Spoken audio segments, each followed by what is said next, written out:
Hey guys, it's Kaiju Cinema here today, and today I am reviewing Shin Godzilla.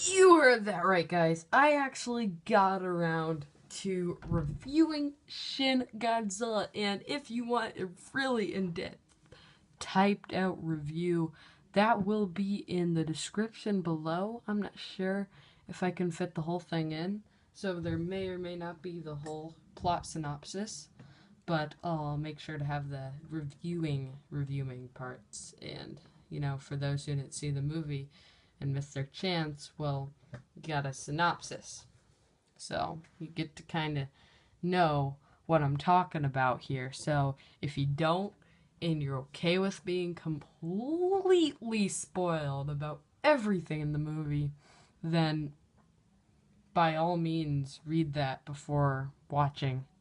Now, I have these three figures here for a specific reason.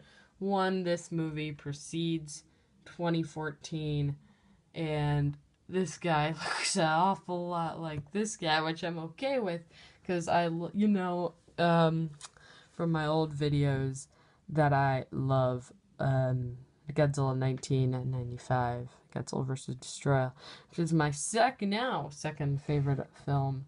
Actually now third. Second being either Shin Godzilla or the original Godzilla.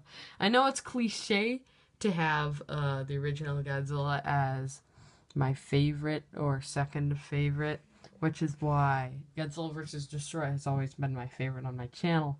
But now rewatching it, it's the original is a masterpiece that can't be beat, and I say that until today. 'Cause Shin Godzilla, holy crap. So, I want to make this structured, but this is probably going to be a lot of me nerding out. So, for those who just want a quick review, just be done, quick and done, and click off the video, here you go. So, I loved the movie. There's no doubt about it. I absolutely loved it. It was absolutely fantastic in every way. And in different ways from other films. You see, a lot of people complain about how boring the meetings and how many meetings there are and how that's stupid and comical. It's supposed to be comical, because this whole movie is making fun of the Japanese government's in total and utter incompetence under pressure and making a decision, which the Japanese government is having a right-wing movement right now, and this is a very right-wing movie, as in we need a bigger military, we need a more competent government and all that stuff, which I'm okay with, very much so. And yeah, this movie is great in all levels. It really does a great job in mocking how incompetent the government is, and in the end, it's not the actual government that really does anything, which is awesome to see. It's new. But here's the thing. There are elements of the movie, like how the English people speak in certain places in the movie, like that. But that's very nitpicky coming from a Japanese movie. But could have just gotten them to speak naturally, I guess. But they're like, I don't know about this. I think we should be quiet about this. It was pretty funny, but it didn't really take away much from the movie. So, what it... there was quite a few things that it did not do great. But what it did right, it did right. It did very correct. Like, Godzilla looks fan-freaking-tastic in this movie. One of my major complaints was the spines in Godzilla 2014, as they are unique, but almost too unique. This looks so similar to 1954 spines. The spines, probably one of the best parts about the design. The face looks great, especially that scene where he comes out of the smoke. Oh my gosh, it gives me the chills. His eye, amazing. Everything about him, his proportions are creepy and amazing. His tail, ridiculously awesome. So, yeah, let's talk about... I already sort of went over the stuff that the movie did not do so great. So let's go over the stuff that the movie did fantastic, because I'm already at 6 minutes. So let's do this. First, Godzilla. Actually, I was already kind of talking about this. Godzilla is amazing, but there's more I want to add. The bright glow to him really gives him a sense of radiation and power. In this movie, he is the biggest Godzilla yet, and he is deeply portrayed throughout the whole movie. He has a huge sense of power throughout the whole film, and it's amazing. His two previous forms are good in their own way. The first one can only be described as disgusting, derpy, but also terrifying at the same time. With its eyes going in every which direction, which gave him a sense of knowing, even though he didn't really. But, oh, that's another thing. Godzilla apparently is super intelligent in this movie, which is also really weird and awesome. Godzilla's array of powers is great with the back beams, his mouth beam with the smoke that ignites under flames. That was the most breathtaking scene of all time. I have to say, I closed my eyes in the movie just like after he was destroying everything with like the planes with the beam. I was like, oh my gosh, this is actually happening. This is the best atomic beam we have ever seen. And that is not an exaggeration. That is not. And then he starts shooting him out of his back, and I start flipping out. I have a high-pitched squeak. Literally, just a high-pitched squeak when that happens. It looks absolutely fantastic in the movie.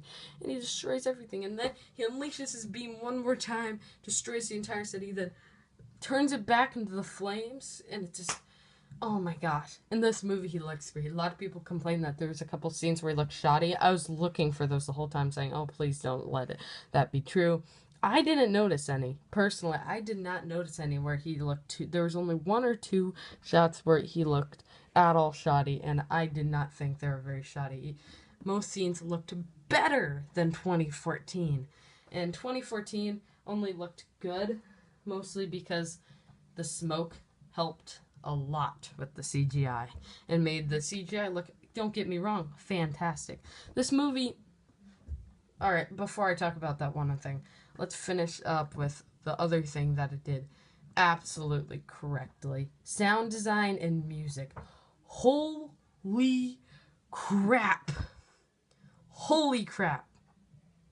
The music is great. They use the musical cues like no other film I've seen has. The musical cues, like when Godzilla's evolving, when he comes out of the water in his final form, it's all fantastic, and it's used from the original film, because the original film had the best music cues of all time, but they used them in even better places this time around, which makes me question which film is better, because this movie is absolutely insanely awesome.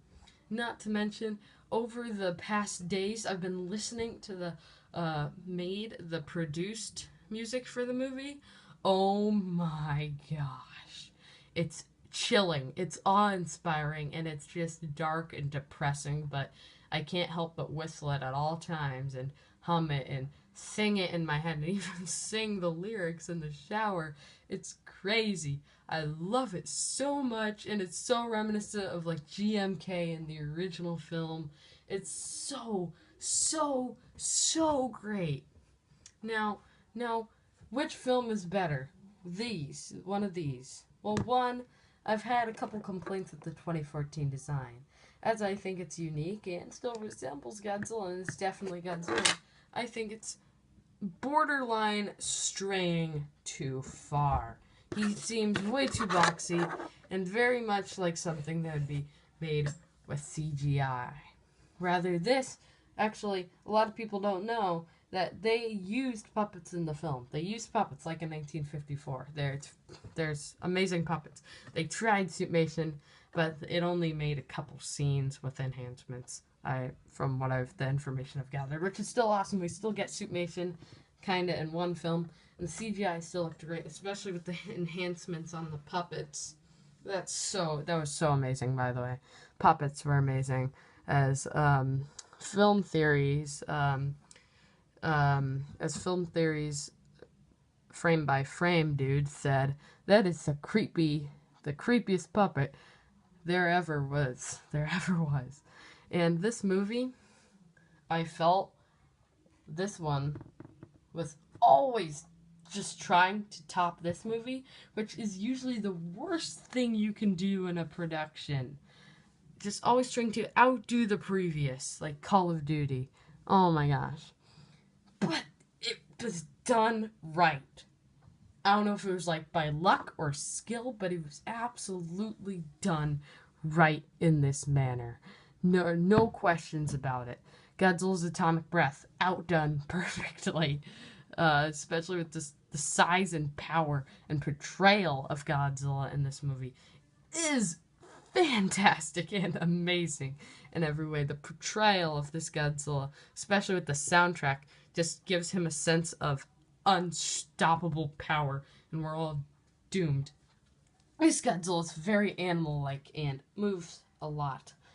This Godzilla is dead. He barely moves his arms. He just moves slowly. He doesn't care. He just plows through everything at his pace and doesn't let anybody get in his way, which is how Godzilla should be, and how I love this Godzilla incarnation more than any other. It's amazing.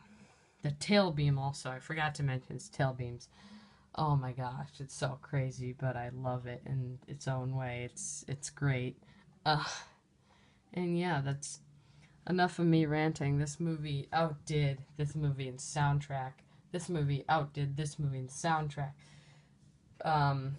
Soundtrack absurdity. Godzilla himself and his powers outdid this movie by a long shot. This movie was solid, but it wasn't this freaking solid. The portrayal of power Godzilla has in this movie can never be beat by any Godzilla, and it only clashes with 1954. And with all this put in, this is one of second my favorite movie, second place, or my second favorite, or my absolute favorite movie of all time, period. And I am going to watch it a million times when I get it on DVD or Blu-ray and digital. That's the end of my rant review. You can read more in depth, non-rant and more structured review down below in the description and maybe even in the comments. So I'll see you next time. Until then, Kaiju Cinema signing off.